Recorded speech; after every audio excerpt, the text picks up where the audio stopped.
There is a 19-year-old kid who just made the most dominant cyclist of this generation look genuinely worried. Not annoyed. Not motivated. Worried. And I need you to understand that Tadej Pogačar does not get worried. He has spent 6 years making grown men with decades of experience look like amateurs on a Sunday ride. So when I tell you that a teenager pushed him to the absolute edge on one of the hardest climbs in cycling, and that Pogačar himself came out afterward and basically admitted this kid changes everything, you should be asking yourself one question right now. Who is scared enough of a 19-year-old to say that out loud? Is he really as good as they say? His name is Paul Seixas. He is from Lyon, France, and if you have not heard that name yet, you are about to hear it constantly for the next 10 years. I want to walk you through exactly how we got here, because this is not a story about a kid who got lucky once. This is a story with a clear beginning, a string of results that should not be possible at his age, and one specific climb in Belgium that turned him from a promising junior into the single most talked about rider in the sport.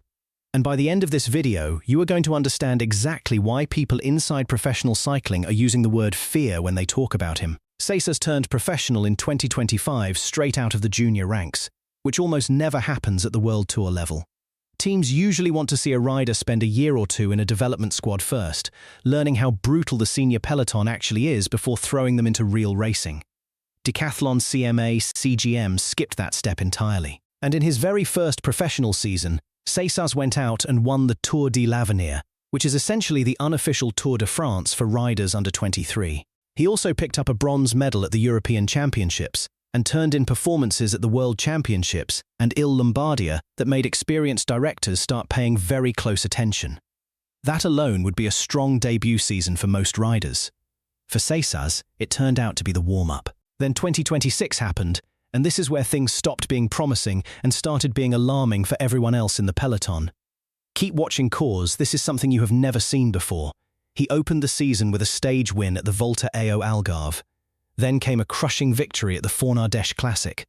Then a second-place finish at Strade Bianche, beaten only by Pogačar himself. At this point, most analysts were already saying this kid is special. But here's the thing about cycling. Talent on a single-day race only tells you part of the story. The real test is whether you can repeat that effort day after day, stage after stage, for an entire week. So Seixas went to Itzulia Basque country, a brutal multi-stage race through the Spanish mountains, and instead of just surviving it, he won 3 stages and the overall title. He became the first Frenchman to win a World Tour stage race since 2007. Let that sit for a second, because we are talking about almost 2 decades without a single French rider managing to do what this 19-year-old just did in a few days of racing.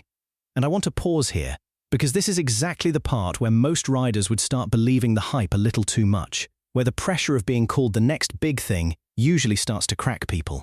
It did not crack Seixas. If anything, it seemed to focus him. Because 4 days after winning Basque Country, he lined up at La Flèche Wallonne, one of the oldest and most respected one-day races on the calendar, and on the Mur de Hy, a climb so steep that grown professionals visibly grimace just looking at it. Seixas timed his effort perfectly and became the youngest winner in the history of that race.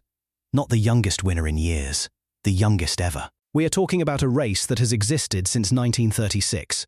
Before I continue, if you're interested in these types of videos, subscribe and press the like button. Now here is where the story stops being impressive and starts becoming genuinely strange to watch unfold in real time. Keep watching because you haven't seen anything yet. 4 days after that win, Seixas lined up at Liège-Bastogne-Liège, known inside the sport as La Doyenne, the oldest of cycling's 5 monuments, and arguably the hardest one-day race that exists. And on the other side of that start line was Tadej Pogačar, the reigning world champion, a rider with 3 previous Liège titles already to his name. A man who at this point in his career is treated less like a competitor and more like a force of nature that other riders simply try to survive. 260 kilometers of racing, a massive early breakaway that included Remco Evenepoel, swallowed back up by the chasing pack. And then the race arrived at the climbs that actually decide everything. The Côte de la Redoute and the Côte de la Roche-aux-Falcons, the 2 ascents where Liège-Bastogne-Liège has been won and lost for generations. Pogačar attacked on the Redoute. This is normally the moment where the race ends, where the rest of the field simply watches him ride away and fights for second place. Except this time, somebody followed. A 19-year-old in his second ever monument appearance matched Pogacar's acceleration on one of the most punishing climbs in cycling and stayed there for 21 kilometers. 21 kilometers of riding on the wheel of the best cyclist alive, refusing to let go. Seixas later admitted he had no idea how he was managing to hold that pace. He said the speed was mind-blowing, that he genuinely wondered how much longer either of them could sustain it. And here is the detail that should terrify every other rider in the world. His vision actually started going blurry from the effort. That is not a metaphor. That is what extreme physiological stress does to a human body, and a teenager was experiencing it while glued to the wheel of a 4-time monument winner. It finally ended on the Roche-aux-Falcons, with 13.9 kilometers still to go. Pogacar produced one more violent acceleration, the kind that has broken far more experienced riders than Seixas, and this time the gap opened. Pogacar rode solo to the finish and claimed his 4th Liège title, tying him with 2 of the greatest classics riders in history. But 45 seconds back, Seixas crossed the line in 2nd place, and that finishing position genuinely undersells what had just happened. Because right after the race, Pogacar was asked directly about his teenage rival, and what he said was not the usual polite praise that winners give to whoever finishes behind them. Hold on. This is going to impress you because he said having Paul entering such a big field at such a good level already at 19 brings motivation to everybody else to keep trying to improve. Think about that phrasing for a second. Pogacar did not say he is talented. He did not say he has potential. He said this kid is forcing me and forcing everyone else around me to get better. That is not a compliment. That is a warning shot disguised as a compliment, and people inside the sport noticed immediately. Now here is where I need to ask you something, because this next part is exactly where the bigger story starts, and it connects directly to something happening right now as I am recording this. What happens when a teenager who can match Pogacar for 21 kilometers on a one-day monument decides to take on 3 full weeks of racing through the Alps and the Pyrenees? Because that is precisely what is about to happen. Stay here, cause this changes everything. Seixas' team initially hesitated. There is an old, almost sacred rule in cycling that you never throw a rider into his first Grand Tour at the Tour de France itself, the hardest and most pressure-filled race that exists. You ease young riders in gently, usually starting with a smaller stage race, building experience slowly over several seasons. Even respected voices inside the sport, people like Sean Kelly, publicly said Seixas should not be riding the Tour this summer. Too risky, too soon, too much weight for a teenager to carry. And then Seixas kept winning. After his runner-up finishes to Pogacar at Strade Bianche and Liège, after dominating Basque country, after becoming the youngest Flèche Wallonne winner ever, the conversation inside Decathlon CMA CGM changed completely. His team manager came out and said something that tells you everything about where this is heading. That Seixas has had a remarkable start to the season and is already among the best riders in the world, and that the best are destined to compete on the biggest stage that exists. On July the 4th, in Barcelona, Paul Seixas will become the youngest rider to start the Tour de France in 89 years. 89 years. The last time someone this young lined up for the Tour, the world had not even fought the Second World War yet. And he is not going there to gain experience and quietly survive 3 weeks. Seixas said it himself, word for word, that lining up at the Tour de France simply to gain experience is not his mindset, and that he will be aiming for the best possible overall result.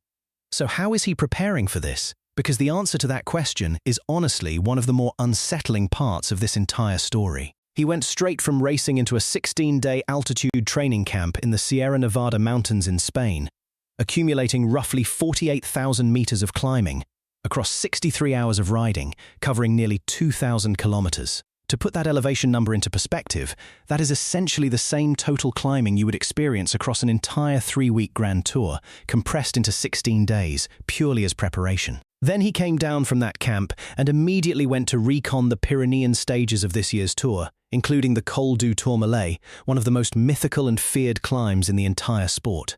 And while he was out there, on a recon ride that was supposed to just be about learning the road, he posted several Strava segment records on the lower slopes of that exact climb. A warning shot sent quietly on a training ride, weeks before the race had even started. After that, he went straight into the Critérium du Dauphiné, now officially called the Tour Auvergne-Rhône-Alpes, as the outright favourite, against a strong field even without Pogacar or Vingegaard present. And he openly admitted something that very few 19-year-olds would have the composure to say publicly, that he dreams about beating Pogacar, but that he refuses to imagine it actually happening until it is real in front of him. That single quote tells you who you are dealing with here. This is not arrogance. This is not blind confidence either. This is a teenager who somehow already understands the difference between hope and reality better than riders twice his age.